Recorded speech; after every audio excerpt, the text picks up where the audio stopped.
Hello, everyone. Welcome. It is Monday, June 29th, 2026, and we're taking a look at the markets today. We have about a little over 5 minutes until the opening bell, and we have about an average, decent, not too much, not too little, contract size today. We take a look at the uh, volume for the S&P futures contracts, and we are right at the line where it is the average amount of contract size for the S&P 500. Anything above 200,000 is considered basically a lot of contracts traded overnight, and anything below 200,000 contracts is considered less low contract size overnight. So we are right at the line, 200,000 contracts as we head towards the opening bell. Um, so a decent size amount of contracts traded overnight. Take a look at the futures contracts. We have the S&Ps up over 56 handles. The NASDAQ, which is right now up about 292 handles. It was up over 350. I saw it up about 360 handles in the this morning in the overnight hours trading session. This morning, early this morning, it was up more, as you can see here. The Nasdaq got up to over 29,750, and now it's at 29,655. So it was up over 350, 360 handles earlier this morning, right around 7 o'clock. Yeah, that's about there. About that time is when it was up 350, 360 handles. Now it's up 286 handles and falling as I speak. So as we head into the opening bell, we're kind of giving back a little bit of the golden goose here. But we are still up a decent amount. Nasdaq's up still close to 1% on the day.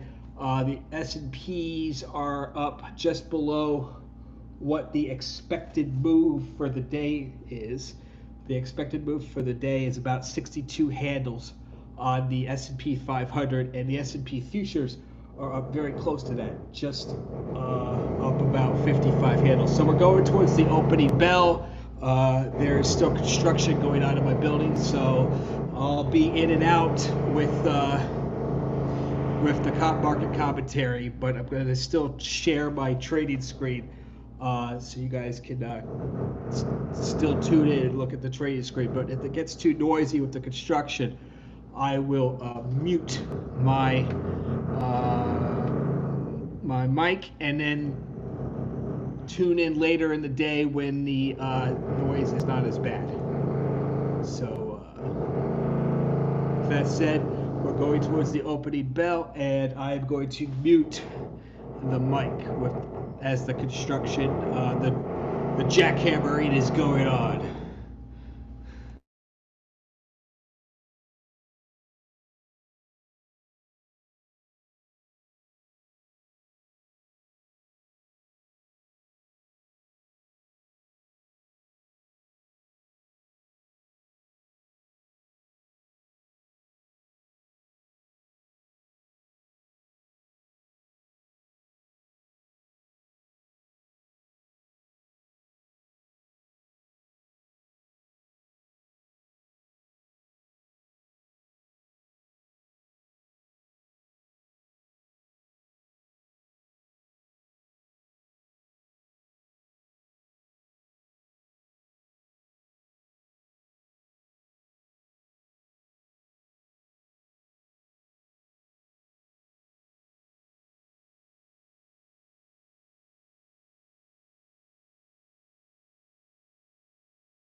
the jackhammering is going on right now as I speak. I bought the Robinhood July 2nd expiration calls. I paid $3.45, and they were the 100 strike. I'm also looking at Rocket Labs right now. Looking at it, had a news out today about acquiring a company. I'm looking at the July 2nd expiration. As the jackhammering continues in the background, but I'm looking at the Rocket Labs calls right now. Looking at the 93 strike Rocket Labs calls 93 strike. I'm looking at the 93 strike, 93 yeah, and expiration is July 2nd. I'm looking to buy these calls for probably I'm trying to get them for about $4, but I don't think I'll be able to do that. I think I'm going to put in a bid for $4.15 for these Rocket Lab 93 calls. But they're getting bid up as I'm putting it in the computer here. So I'm going to try to buy them here. I put in a bid for $4.30. It did not get filled, but I put in a bid for $4.40 here, but I don't think I'll get that. $4.60. Let's see if that gets filled here. Getting bid up here as okay, I got filled. I got filled for $4.60 in Rocket Labs for the July 2nd expiration 93 strike.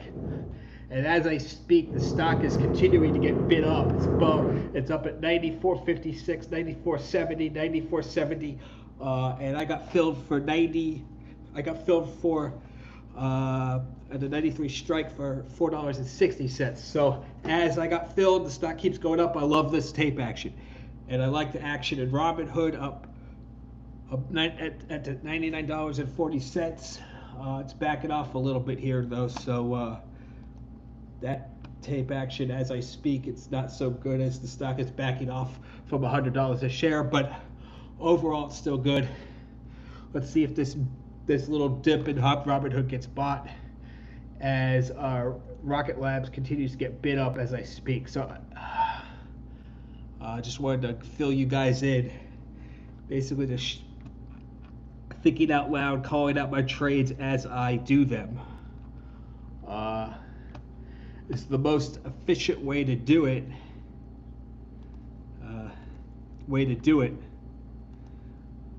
Basically just call out what I see and what I do as I do it.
as we're getting a pause in the jackhammering, I just wanted to point out today, if you take a look at the watch list, a couple stocks stick out to me that are selling off today. Basically, it's the the big time memory names. We have Micron is down by over 6% right now on the day. As you can see here, Micron's getting slammed, and so is SanDisk, and so is Marvell. SanDisk is down by over 7.8%. Marvell is down by 3.9% on the day. So all these memory stocks are selling off on the day. There's some news behind it that has to deal with the South Korean stock market, but this is not like a big, huge surprise to me, because I've discussed about how these names are still fundamentally strong, very fundamentally strong for the long term. They are way extended to the upside. The momentum is fading, momentum is falling, however you want to describe it, and they're overdue for some type of correction like this. And so, with the big move that they've had, being down 3, 4, 5, 6, 7% is not a massive deal to me. Now you can take a look at the semiconductors ETF. It's down by 0.2%, so it's down today as well, but not down a lot. Also, Intel is down a lot, close to 5% on the day. So all these chip stocks, they're getting hit pretty hard. Dell's down today, down by 4%. So a lot of these different chip stocks and tech stocks are down. Now, Dell's not like a chip stock per se, but it's kind of in the same cohort. Corning's down a little bit today. Just down a little bit today. But it was up earlier today, as you can see here. It was up earlier. So AMD's down by over 1.6%. That's a bona fide chip stock. But I want to check out another name, is DRAM. It's the ETF for memory stocks and storage stocks, data storage stocks.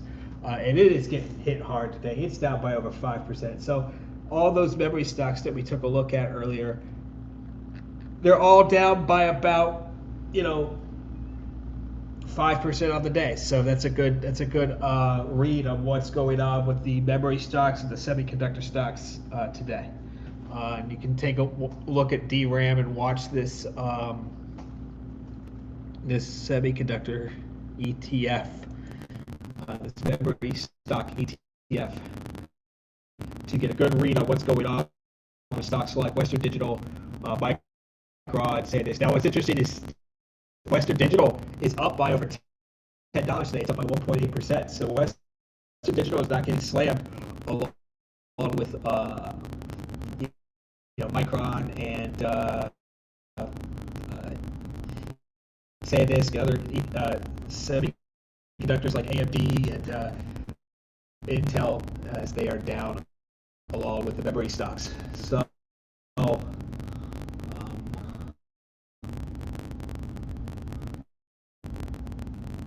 looking around, AOC came out today and said that we should break up Apple because they're raising their prices. So maybe that's why Apple's down by a couple cents today. God, man, these some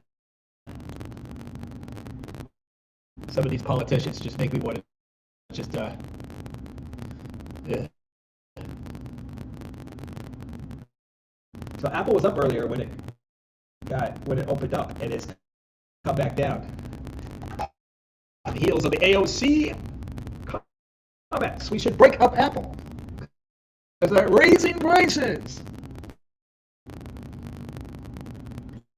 You voted for him, lady. God.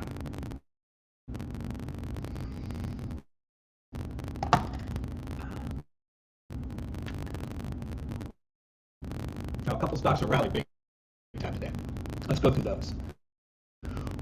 Stocks we've talked about recently a lot. Palantir. Okay. So right when I sell my shares a couple days ago, I told you this was going to happen. When I sold those shares, that would be the bottom of the stock. And so far at this point, I sold my shares right around $108 a share, right near the lows. Never ceases to amaze me how often I am spot on this. I sold the Palantir and did basically a stock swap. I took that money that I sold in Palantir and moved it into another stock. I bought Robinhood. Now Robinhood's acting pretty well since I bought the stock, so we're okay. But Palantir, I sold those shares, and I said it. If you want a good trade, you should buy Palantir shares, because I sold that stock, and when I was done selling those shares, I still have Palantir. I just basically cut my position in half. When I sold those shares, that was the bona fide low in the stock. Never ceases to fail me. Always happens. Going forward, if you continue to listen to my videos, when I do that again in the future, and I just capitulate and sell shares in a stock, you go in and you buy all the shares that you can buy every time that happens. I swear to God. And I said that would happen when I sold those shares, because I did it over a course of a couple of days, and I was like, this is it, guys. You need to buy these shares. That was when the stock was at like $106 a share, and now it's at $117. Boom! Okay? I should have a service where just do the opposite. The George Costanza service. Oh, Bradley Walters just sold like 100 shares. You have to buy the stock now. You pay a fee to know like what I do, and then you do the opposite. You make a ton of money. Specifically when I capitulate on a position, that's what it is the most. It seems like it's the most accurate. Like I hold a stock for months as the stock's going down, and I'm finally like, I can't take this shit anymore, and I dump the shares, and then BAM! That's the bottom. That's the low. Always happens all the time. I have like a whole Rolodex of examples of this happening.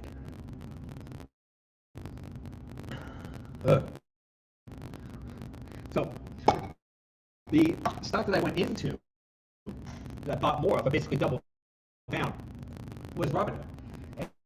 And Robinhood continues to act really well. It's kind of pulled back a little bit here. But as you can see on a bigger picture chart, if we look at the daily chart, the weekly chart, I love how it's been making higher lows, and higher highs. It broke out above these key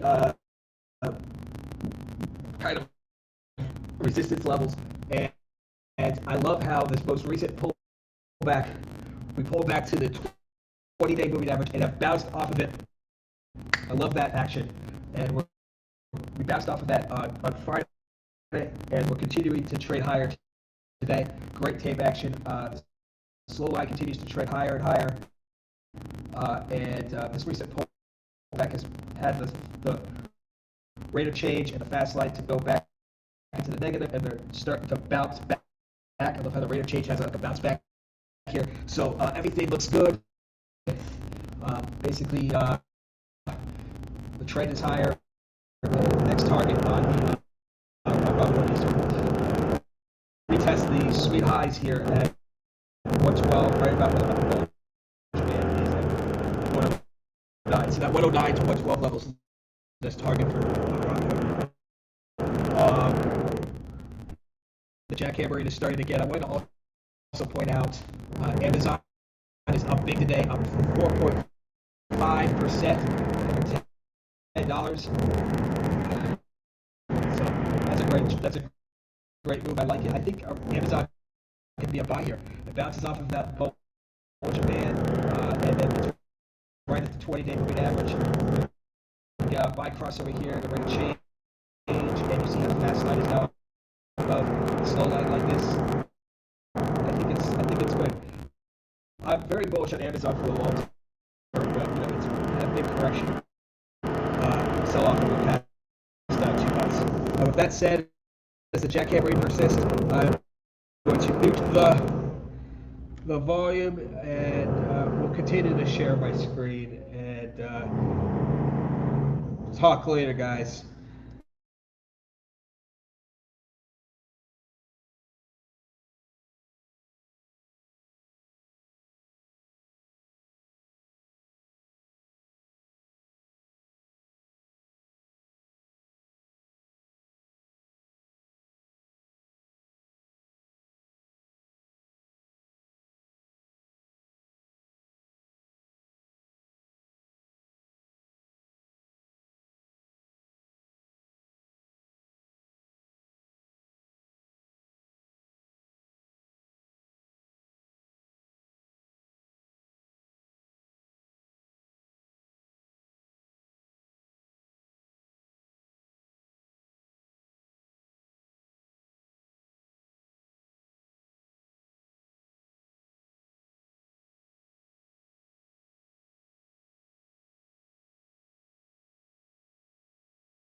And we're getting a little nice bounce here in the S&Ps. You can see a big sell-off came earlier in the S&Ps. It also came in the NASDAQ. Big sell-off in the NASDAQ and then in the S&Ps, but now they're starting to bounce back. Now you have it's still red in the NASDAQ. My charts are still red, showing that the big aggressive buying has not come in the NASDAQ, but it is coming in the S&Ps. The S&Ps are up 40 handles, and you're getting the green bars, meaning that the aggressive buying is starting to come in. So, with that said, the jackhammering is continuing now, and I will turn off the volume.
We have Micron is bouncing back a little bit. As you can see here, taking a look at this 5-minute chart, the S&P. I'm gonna maximize this chart here.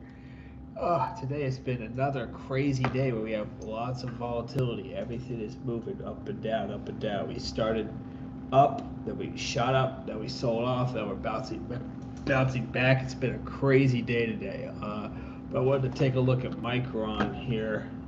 It's still down today, down 7%. You know, it's a bad day for Micron, but it is bouncing here.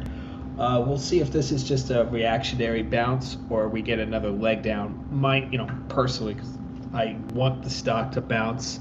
You get a nice little buy crossover into divergence, but you look at the slow line and look at the past. Look at this session and then look at the session before it. You have a very definitive trend lower in this stock. In the past two trading sessions, each rally gets sold, and you can see here from this gap up on the Thursday session, we have been selling up. We sold off from the gap, we bounced back, we sold off, we bounced back, we sold off, we're bouncing back right here, and the definitive trend in the slow line is every rally gets sold. And if you look at where the slow line is right here, we're at negative 20 on the 5-minute chart, and we'll see. It's pretty low. Can it go lower? Of course it can. But we'll see if this bounce gets sold. So far, this bounce is getting sold in Micron, and you can see get that crossover bias snap back in the fast line, basically showing that you're getting a bounce, but this bounce looks like it's going to get sold. It's maybe starting to get sold right now in this very volatile market. So it seems like, you look at the S&Ps, and then you look at a stock like Micron or SanDisk. Here's the S&Ps. Take a look at the NASDAQ. You see here, and looking at a stock like Micron, or looking at a stock like SanDisk, or even Marvell, these stocks are the leading stocks right now in what is going to happen to the NASDAQ and S&P composite. Also, NVIDIA, it was down earlier today. Now it's up. You look at this chart, it looks very similar to when you look at the NASDAQ. So these chip stocks, these memory stocks, this includes Micron, AMD, NVIDIA, so SanDisk and Nvidia. These are the stocks that are dictating what the S&P and the NASDAQ do on a day like today.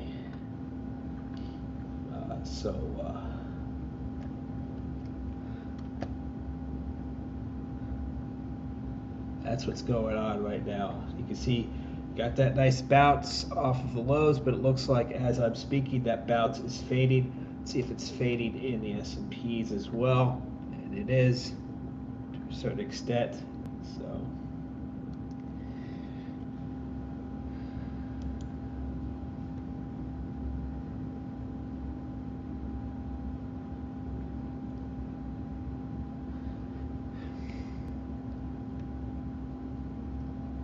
I'm not very enthused by this tape action. Even though we got a bounce just a couple minutes ago, I'm not really. I think this bounce that we've gotten over the past couple minutes, it's starting to fade, and I think it's going to continue to fade. And just looking at Micron, you see the S&Ps are starting to come down a little bit. Taking a look at NVIDIA, and it's up over $1 now, but it's coming back down. So you're not getting that follow through in the underlying stocks. So market is not looking very strong right now.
Hey everyone, I just wanted to turn on the camera for this because I want to discuss something that's happening in the marketplace that a lot of people haven't talked about.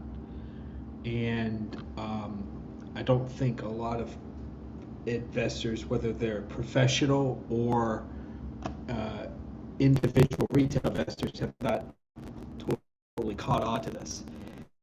But specifically, the professional side has not figured this out. So, what's interesting about these memory stocks, like Micron or SanDisk, or another company like Marvell or Western Digital, but specifically these memory stocks. And Peter Lynch talks about this in his books, that stocks and the underlying companies behind them can be different categories. Okay? And sometimes companies can be in multiple categories. And those categories are basically stocks that are fast growers. Okay? And these are the stocks that you see on Investors Business Daily. Okay? If you subscribe to Investors Business Daily and you read their content online or listen to their videos or subscribe to another one of their services, the stock ideas that they generate are stocks that are growth stocks. Okay? And there are fast growers and there are slow growers. And even with Investors Business Daily, most of the stocks that they highlight in their various subscription services are fast growers. They don't even highlight the slow growers. They just focus on the fast growth stocks. So the first two categories are fast growers and slow growers. Then there are cyclical stocks. Okay, stocks that go through cycles. Okay, a perfect type of stock that is a cyclical stock, up till recently, has been memory stocks, chip stocks. Okay, and these chip stocks can be growth stocks sometimes when you're going through an innovation cycle, like we went through in the 90s, or we went through in the late 2000s and early teens when we built out the mobile internet networks.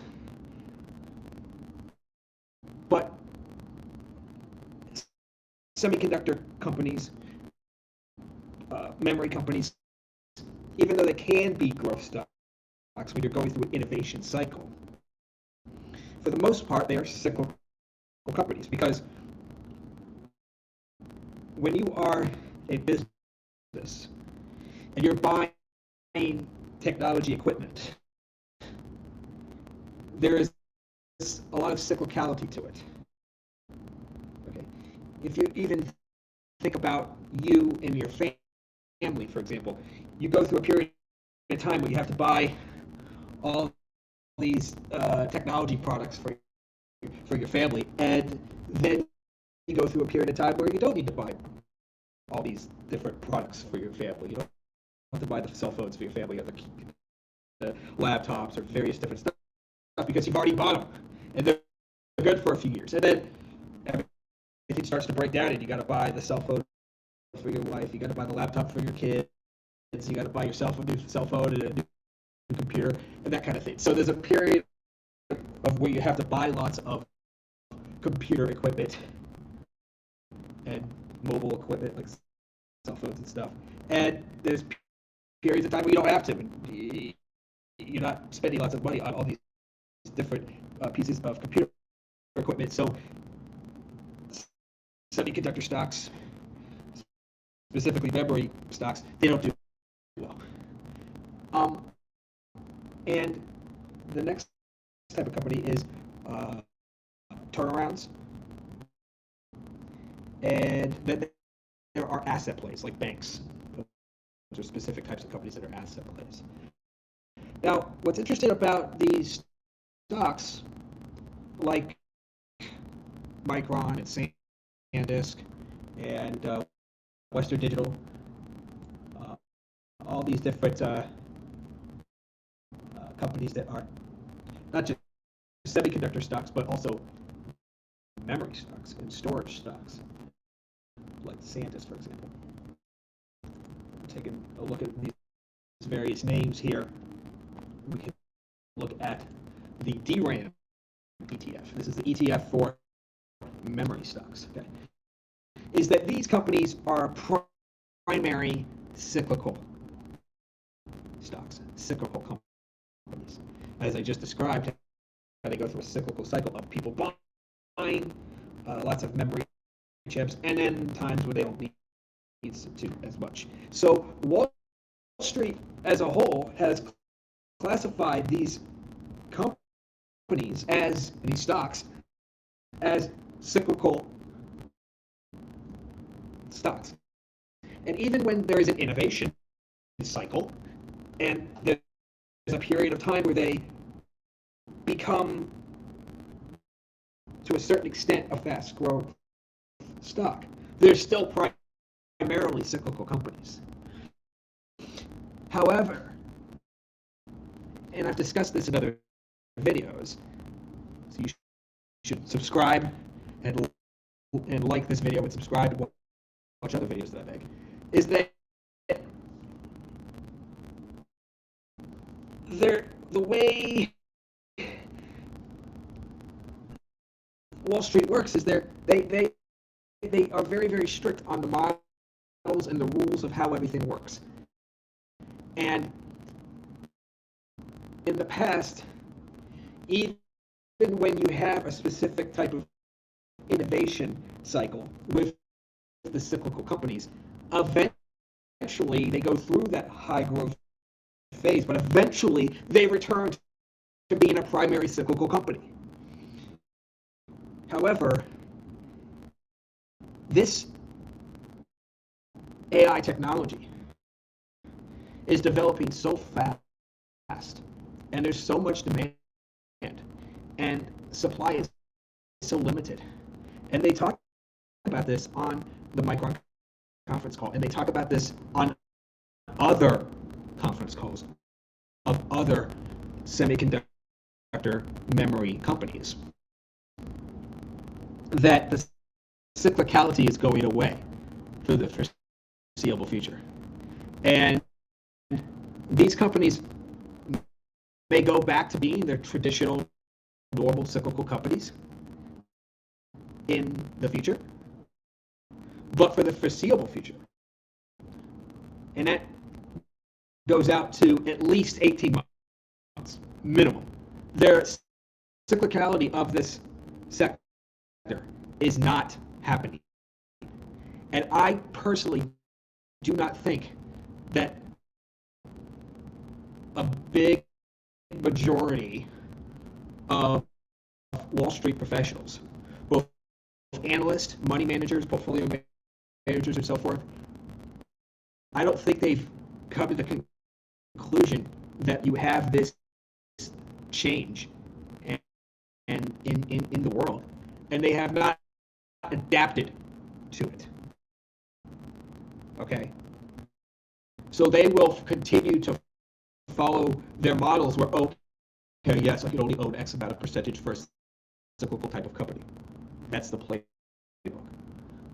But I think there are some people that have come to the conclusion that, oh crap, these DRAM stocks are not cyclical at this point. They've gone from being a cyclical company to sometimes a cyclical growth company to be just a fast growth company, at least for the foreseeable future. And that dynamic, that there are many professionals, a majority I think still, of Wall Street professionals that have not adapted to the fact that this is a company,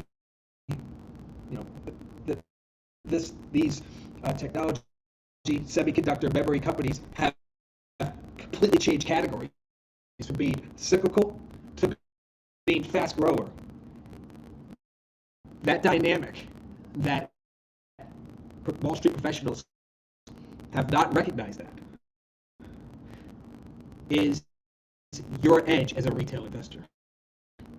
And I think it's going to take time before they really realize, oh, the playbook, the rules, the way I go about investing needs to change. Because like a perfect example is that they may only be able to own a specific percentage of a cyclical stock. Well, if Micron is not a cyclical stock, it's not that category right now anymore, they will not buy more for a long time. And there will be a point where they realize, oh crap, they aren't a cyclical company anymore. So I got to buy more Micron. I got to buy more SanDisk. I got to buy more Western Digital. I got to buy more DRAM. I'll just buy the whole sector. I got to buy more semiconductors. So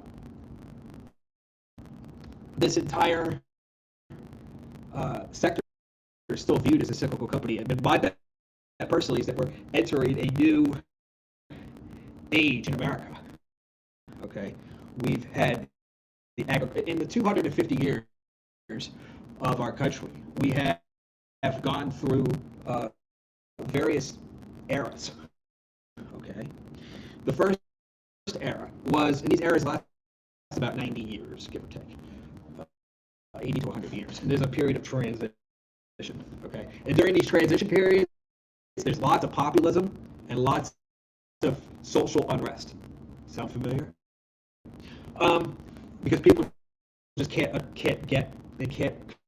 come to terms with all the different changes that are happening, and a lot of people are unable to adapt quickly. Okay, and then you get financial crises and stuff, and all that stuff, causes lots of unrest as well. So, anyways, the first era of our country was the agricultural age. Okay, and then we went into the industrial age. Okay, and after that, we went into the information age, and smaller eras kind of overlap that, right? The nuclear age and the nuclear era kind of overlap that. The space race that overlap that. And so we have been in the information age that started around the 1950s, and now we're going into that next era of our country, which is the exponential age or the intelligence age. And so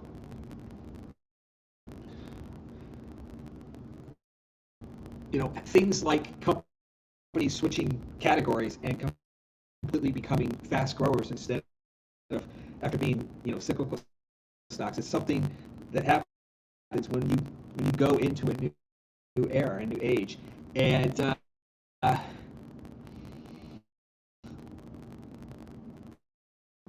it's hard for a lot of people to adapt when you make these big changes. So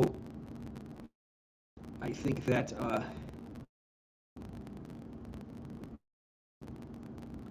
it will take time for all of Wall Street professionals to realize that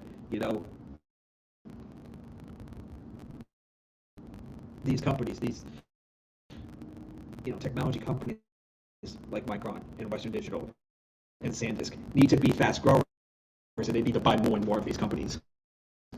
And the biggest bear case for these companies is that a new technology company comes and basically replaces their technology. That is the threat. Okay, And to prove the fact that Wall Street still views these stocks as cyclical companies is to take a look at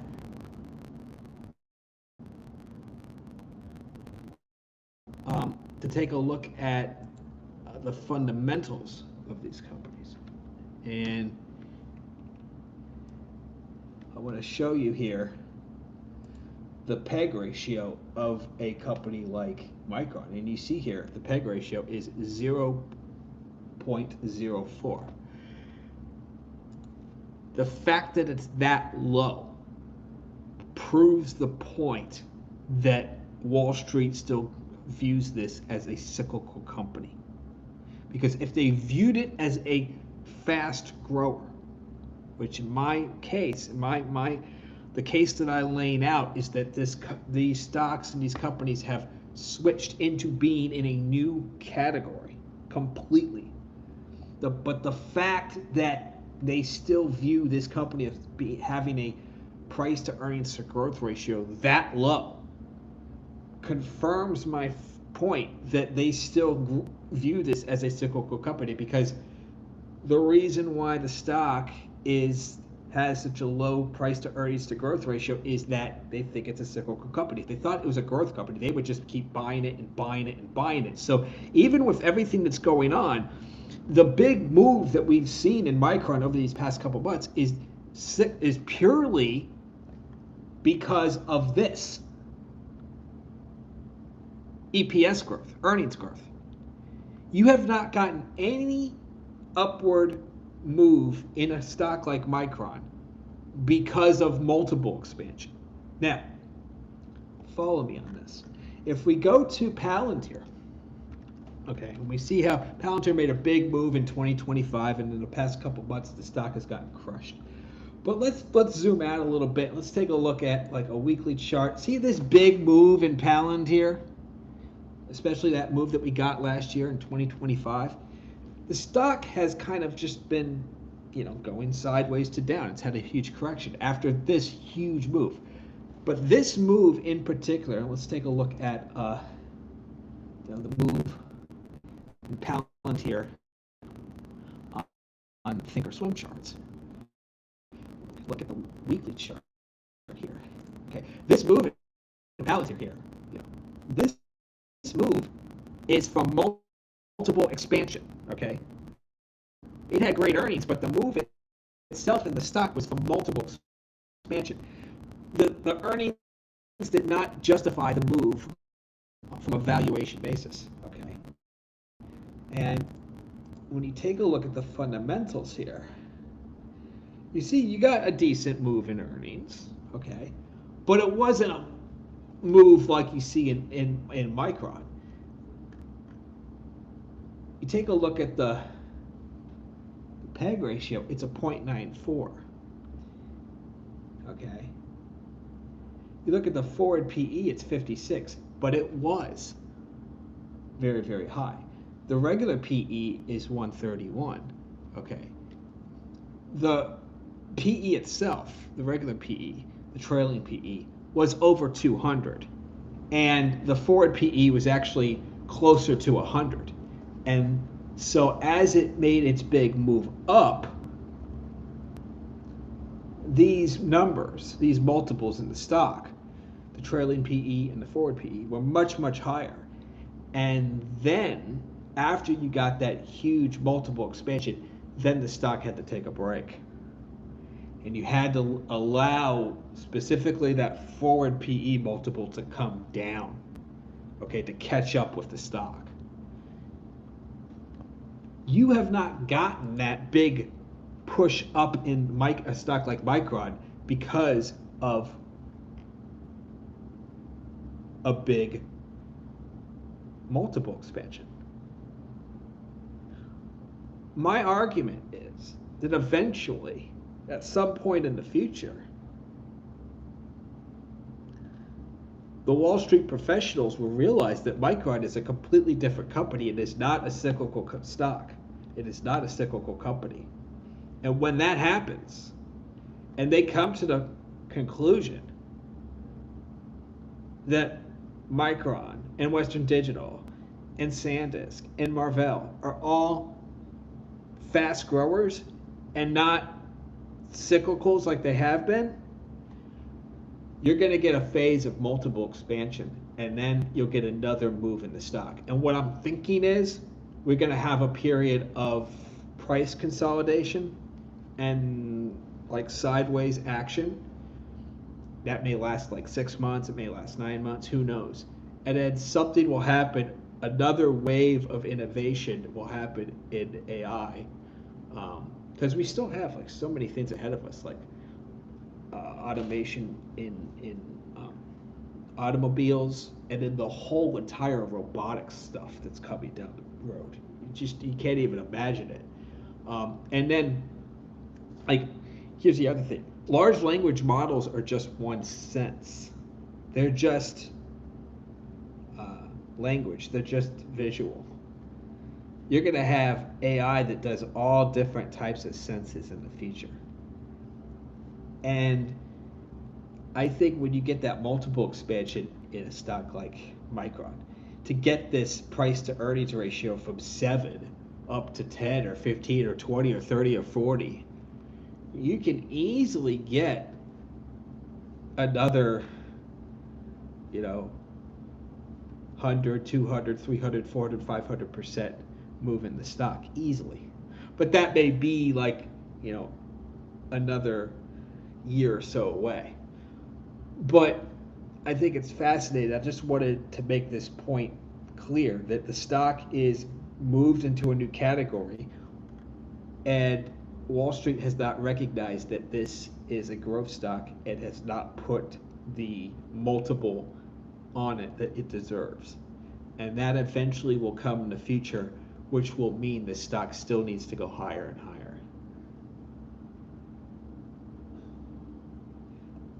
So, with that said,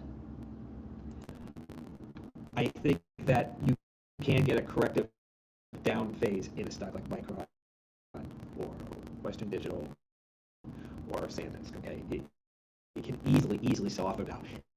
It can easily give back like 20, 30, 40, 50% of its gains.